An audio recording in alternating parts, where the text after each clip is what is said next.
Mark? No. Marker? No. Marker. That's the one I'm looking for.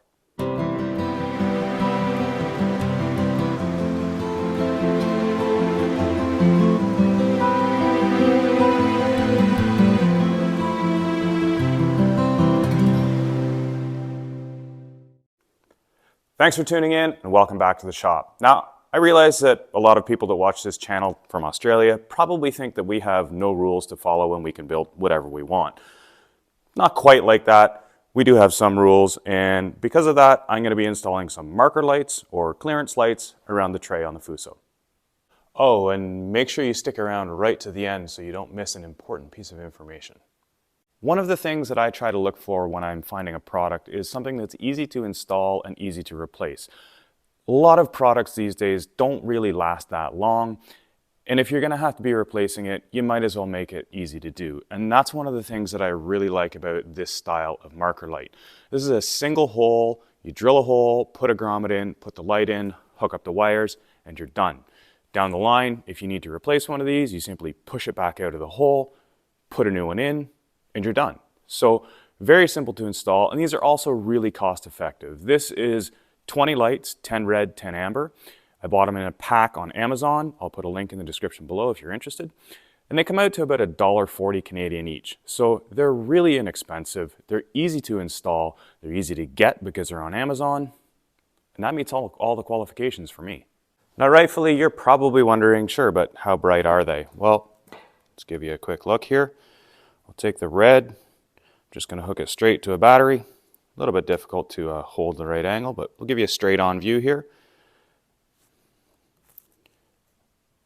That's pretty bright in my books. Now, it is worth noting that they do have a top written into the lens, so if you install this sideways, your light diffusion pattern is going to be the wrong way around. These are intended to spread light sideways, so it gives you a wide spread, not a tall spread. So if you use these, just check that you install the top to the top.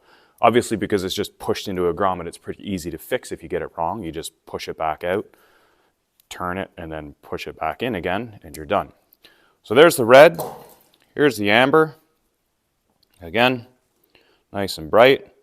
Even from the side, you can see that you get a pretty good light output from them. So why red and why amber, and where do they go? Well, according to the Federal Motor Vehicle Standards, any marker that is on the rear or on the rear at the side needs to be red. Any marker that is on the front or at the front side needs to be amber. Well, when do I need these? I need these because the width of the bed of my truck is greater than 80 inches. Anything over 80 inches is required to have side marker and rear marker and upper center marker lights.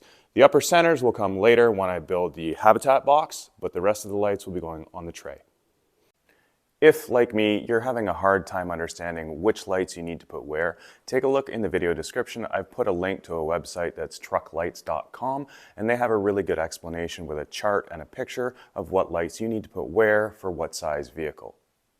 Because I've built the sides of the flat deck out of T-slot extrusion, I have a hollow core from the back to the front.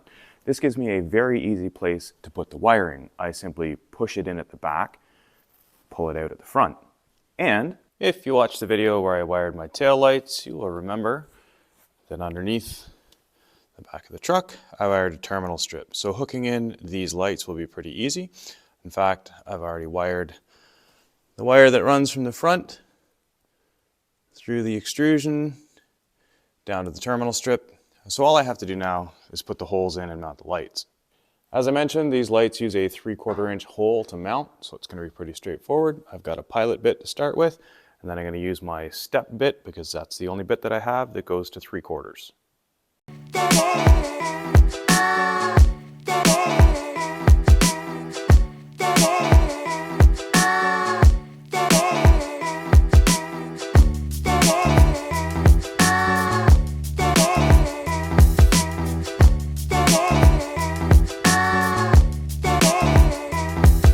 If the wiring on your vehicle is already there, the installation really is that simple. You drill a hole, put a grommet in, push the light in, hook up the wires, and it's done.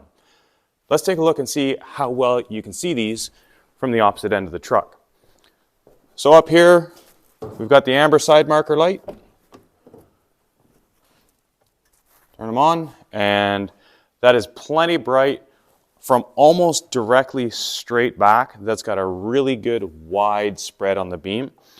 Very simple install, very bright lights. For $1.40 a light, that's hard to beat. And in the beginning of this video, I said make sure you stick around until the end so you don't miss an important piece of information. Here's that important piece of information. The instructions say to drill a 3/4 inch hole. And I said to drill a 3/4 inch hole, but what I actually found was 11/16 is a much better fit. So if you're using these lights, try 11/16 before you go to 3/4 and see how you like the fit. I hope you enjoyed that video and I hope it was helpful. If you did enjoy that video, consider giving us a thumbs up, maybe subscribe if you haven't already. If you've got a question about anything that I did or anything that I used, throw it down in the comments section below and I'll do what I can to answer it. There's plenty more content like this to come. Stick around, come back next time, and until then, thanks for watching.